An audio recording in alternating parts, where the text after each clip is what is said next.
The house was perfect. At least, that's what James kept telling himself as he unloaded boxes from the U-Haul.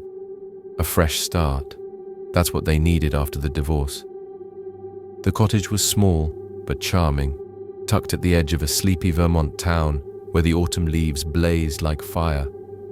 His daughter Lily had already claimed the backyard, chasing fallen leaves with her stuffed rabbit clutched in one hand. His ex-wife, Clara, would have hated it. Too quiet, she'd have said. Too isolated. But the quiet didn't last. Their neighbor introduced himself that same afternoon. Mr. Harlow was a gaunt man in his 70s, with a smile that didn't reach his milky eyes. He stood at the edge of their property, one bony hand resting on the head of a massive black dog. The animal was unnervingly still, its muzzle streaked with grey. "Welcome," Mr. Harlow said, his voice like dry leaves. "This is Sable. She's protective." The dog didn't bark, didn't pant. It just stared at Lily, who froze mid-skip, her tiny fingers tightening around her toy. The first night, James woke to the sound of digging. Scratch, scratch, scratch. He peered out the bedroom window. Moonlight washed over the yard, illuminating Sable's hunched form near the fence. Her paws tore at the soil, dirt flying in clumps. James rapped on the glass. "Hey, go home." Sable stopped. Slowly, she turned her head toward him. Her eyes glinted red in the dark. Lily began sleepwalking. James found her standing at the back door 3 nights in a row, her forehead pressed to the glass.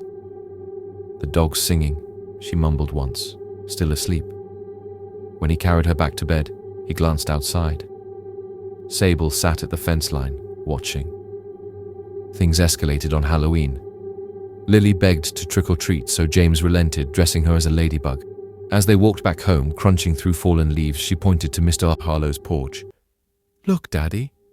Sable's got a costume too." The dog sat on the stoop, a frayed ribbon tied around its neck. Dangling from the ribbon was a small bone, too large to be from a chicken, too small to be from a deer.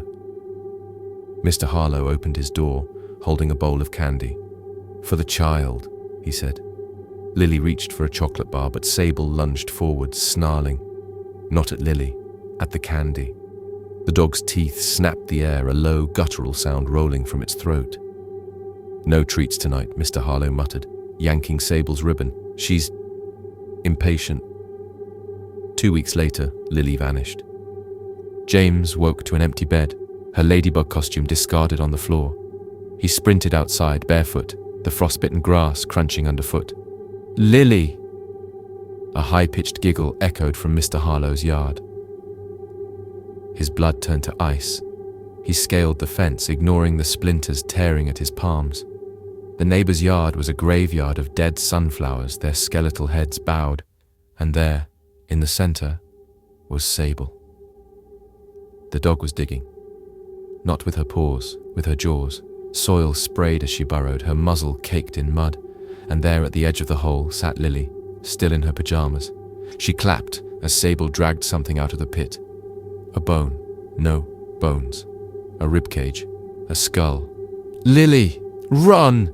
James screamed, snatching her up. Sable whipped around, a femur clamped in her teeth. She dropped it and growled, the sound deeper than any animal James had ever heard. Behind him, Mr. Harlow's screen door creaked open. "I did warn you," the old man sighed. "Sable's always been territorial about her garden." James backed away, clutching Lily. "I'm calling the police." Mr. Harlow smiled. "Oh, they've been here before, but Sable's clever. She only buries the ones who wander in." He tilted his head, his milky eyes reflecting the moonlight. "Like your wife." James froze. Clara. She'd gone missing 6 months ago. They'd found her car abandoned, her phone left inside. "You see," Mr. Harlow said, stroking Sable's matted fur, "she followed you here, wanted to take the child back. Sable does hate when people try to take her things." The dog lunged. James ran, Lily shrieking in his arms. He didn't stop until he reached the road, where a passing motorist called 911. The police found nothing. No bones, no ribcage, just Mr. Harlow sipping tea on his porch, Sable at his feet. A misunderstanding, he told the officers. The poor man's been under stress. But that night, as James tucked Lily into bed, she whispered, Sable left a present. Under her pillow was a small, dirt-caked bone. And on the windowsill, smeared in mud, were 2 words, she's hungry.